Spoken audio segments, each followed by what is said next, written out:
भारत में सेबी की चेयरमैन और अडानी ग्रुप के बीच में जो संबंध है उसका विवरण दिया था। रिपोर्टें बहुत आती हैं, बहुत सी चर्चाएं हमेशा हम सुनते देखते रहते हैं, लेकिन ये तथ्यात्मक रिपोर्ट पर जो कार्रवाई होनी चाहिए थी उसमें विलंब हुआ है। सरकार ने किसी भी तथ्य को मानने से मना किया है। हमारी पार्टी ने, हम सब ने, तमाम विपक्ष ने, इंडिया अलायंस ने ये मांग रखी थी कि जो आरोप लगे हैं बड़े गंभीर हैं। ये आरोप इस प्रकार से हैं कि जिस व्यक्ति को, जिस संस्था को जांच पड़ताल करनी है, जो हमारी कैपिटल मार्केट्स में रेगुलेटरी बॉडी है, जिसके पास, जिसको सुप्रीम कोर्ट ने कहा था, सुप्रीम कोर्ट ने संज्ञान लेकर कहा कि जांच करिए, जिस संस्था को, जिस व्यक्ति को जांच के लिए बिठाया गया, वही अगर संदिग्ध है तो जांच की गुणवत्ता क्या होगी? ये मिला जुला खेल जो है ये प्रकाश में आ रहा है।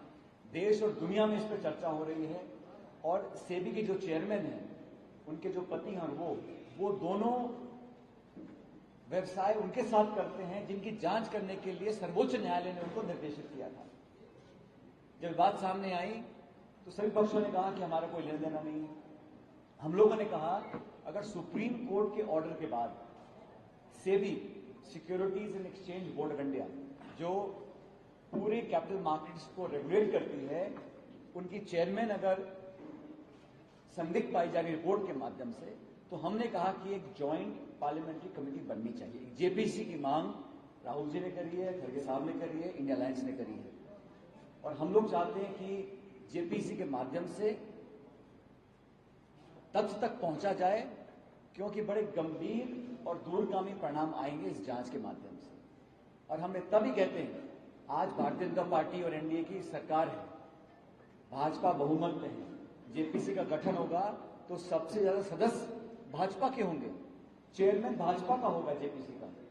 लेकिन अगर सभी दलों के सांसदों की जेपीसी गठित होगी और उसकी निगरानी में जांच होगी तो पता पड़ेगा कि अडानी समूह के साथ जो संबंध इस रिपोर्ट में छपे हैं श्रीमती बुच के, जो सेबी के चेयरमैन हैं, वो पूरे तथ्य और कागजात सामने आएंगे।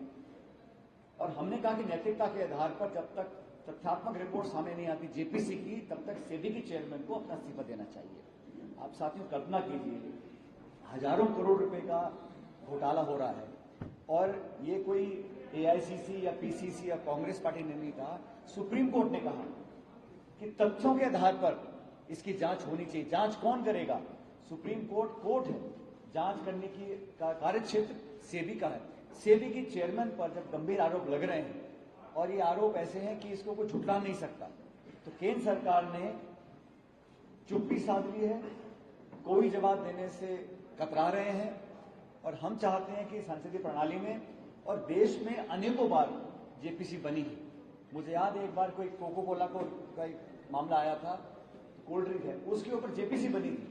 तो जब इतना गंभीर मामला है और समूह पर जो आरोप लगे हैं, सेबी चेयरमैन के साथ जो साँठगांठ की चर्चाएं हो रही हैं, उसकी तह तक पहुंचने के लिए जेपीसी की मांग हम लोग करते हैं।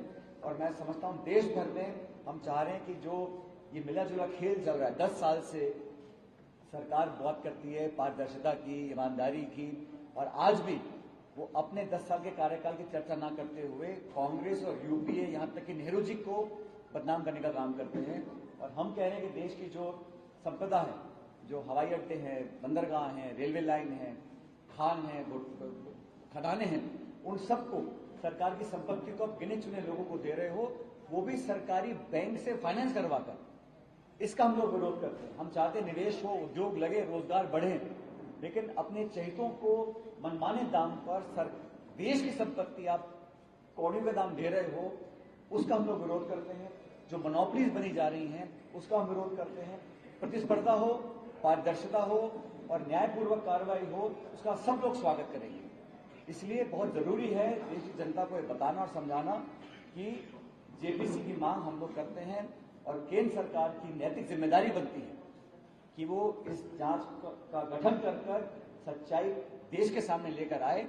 और जो आरोप लग रहे हैं ये पहली बार नहीं लग रहे, इससे पहले भी मामला उठा था, लेकिन चुनाव आ गए, मामला दब गया। अब दोबारा ये सारे मांग उठी हैं। मुझे लगता है कि सरकार को अपने गिरबान में झांकना चाहिए। और माननीय प्रधानमंत्री जो हमेशा ईमानदारी की बात करते हैं, अपने 10 साल में कहते हैं कोई घोटाला नहीं हुआ, अगर जांच ही नहीं होगी तो घोटालों का पता कैसे पड़ेगा? घोटाले तो तब पकड़े आते हैं जब आप जांच करें। आज जो जांच एजेंसीज हैं, ईडी है, सीबीआई है, इनकम टैक्स है, पुलिस प्रशासन है, उनका एकमात्र काम है विपक्ष को टारगेट करो, जिनसे हमारी वैचारिक असहमति हो उनका शोषण करो, उनका चरित्र हनन करो, उनको बदनाम करने की कोशिश करो, मुख्यमंत्रियों को आप जेल में डाल दें, कांग्रेस पार्टी के बैंक के खाते आप सीज कर दें, विरोधियों को कुचलने के लिए, आवाज को दबाने के लिए सब सारे तंत्र का दुरुपयोग करें। पूरी सरकार की ताकत सिर्फ इस बात में लगी है कि विपक्ष की आवाज को दबाएं। लेकिन जनता ने इस लोकसभा चुनाव में जो परिणाम दिए हैं, और खासकर उत्तर प्रदेश में, उत्तर भारत में जो परिणाम आए हैं, वो बतलाते हैं कि ये जो दबाव और शोषण और आक्रमण की जो राजनीति थी, उसको लोगों ने पसंद नहीं किया है। और आज संसद के अंदर राहुल गांधी जी ने जब से कमान संभाली नेता प्रतिपक्ष बनकर, तो एक अजीब तरह का माहौल देखता हूं मैं सत्ता पक्ष की जो बेंचेस हैं वहां पर, और सरकार लगातार यू टर्न लेने के लिए मजबूर हो रही है। ब्रॉडकास्ट का बिल वापस लिया गया, लैटरल एंट्री का बिल जो सरकारी आदेश था वो वापस लिया गया, वक्फ बोर्ड वाला बिल वो वापस लिया गया।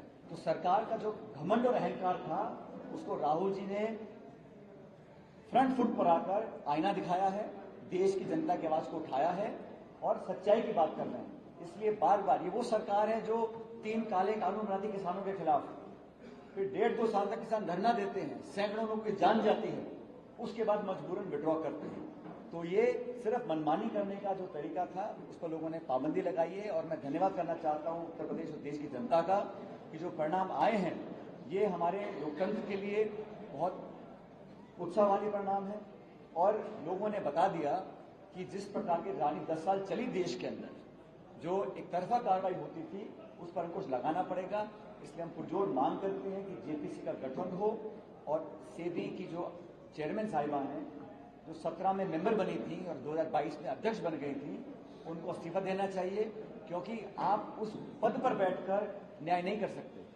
जब आप पर इतने गंभीर आरोप लगे हैं जिसको झुठला भी नहीं आप रहे हैं, तो आप न्याय नहीं कर सकते। सुप्रीम कोर्ट का आदेश था, उसकी पालना होनी चाहिए, जेपीसी का गठन होना चाहिए।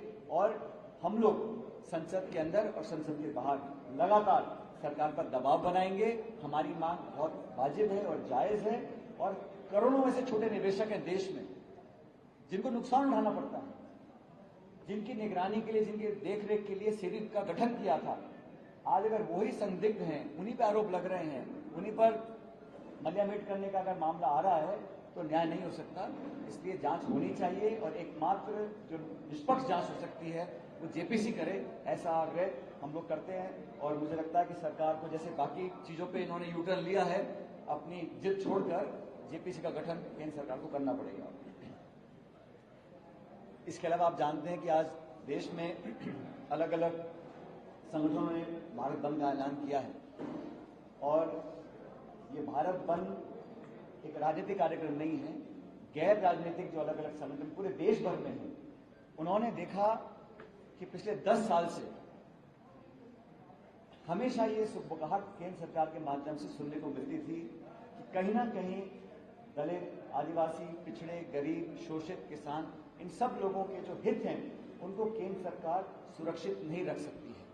और पिछले चुनाव में भी बात बहुत जोर शोर से उठी थी कि कहीं ना कहीं अत्यधिक बहुमत पाकर देश के संविधान के साथ ये लोग छेड़छाड़ करना चाहते हैं।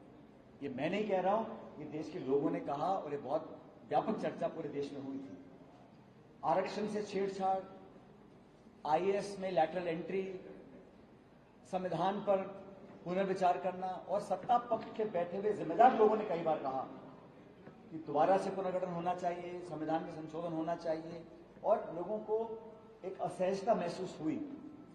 इसीलिए चाहे हमारे दलित भाई बहन हो, आदिवासी भाई बहन हो, उन सबको कहीं ना कहीं लगता है कि सरकार के रहते हमारे दूरगामी हितों की रक्षा लोग नहीं कर सकते, और कहीं ना कहीं ये आज या भविष्य में हमको नुकसान पहुंचाने की नीयत रखते हैं। नहीं तो क्या वजह पड़ी है, मुझे बताइए।